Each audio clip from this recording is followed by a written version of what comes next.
आप लोग देख सकते हैं सिनेमा हॉल का एक वीडियो सामने आ रहा होगा जहाँ पे खेसारी लाल यादव की डंस फिल्म को लेकर के कितनी क्राउड जो है झूम रही है।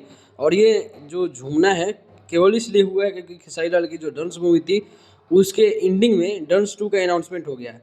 डंस 2 का अनाउंसमेंट हो गया और डंस 2 तभी आएगी जब डंस 1 जो है पार्ट 1 सुपर हिट हो जाएगी, क्योंकि बहुत लोग को भी इसमें महाकुंभ की वजह से फिल्म देखना नहीं आ रहा है। ऐसा बहुत सारा कमेंट मुझे आया है, लेकिन पब्लिक फिर भी पहुंच रही है। पहले दिन इतनी अवेयरनेस नहीं थी, लेकिन दूसरे दिन गजब की भीड़ आपको देखने को मिलेगी। आज शाम को भी मैं एक वीडियो डालूंगा जहां पे आपको अपने सिनेमा हॉल, जो नज़दीकी सिनेमा हॉल है, वहां के भीड़ और क्राउड का भी तो अलग अलग जगह से जो वीडियो फोटो आ रहे हैं और मैं सोचा कि आपको शेयर कर दूं। खैर, खेसारी लाल यादव को इस फिल्म के लिए लाइव आना चाहिए था, अभी तक लाइव नहीं आए हैं। और लाइव आकर उनको फ़िल्म के बारे में बताना चाहिए, फ़िल्म के परफॉर्मेंस के बारे में बताना चाहिए कि कहाँ-कहाँ जो मुंबई, नेपाल हर जगह फ़िल्म लगी है और कहाँ से कितना कलेक्शन हुआ है। अगर ये भी नहीं बता सकते तो फ़िल्म के बारे में तो कम से कम बता ही सकते हैं। तो मिलते हैं अगले वीडियो में। शाम को एक वीडियो आने वाला है, लाइक सब्सक्राइब ज़रूर कीजिएगा। मिलते हैं।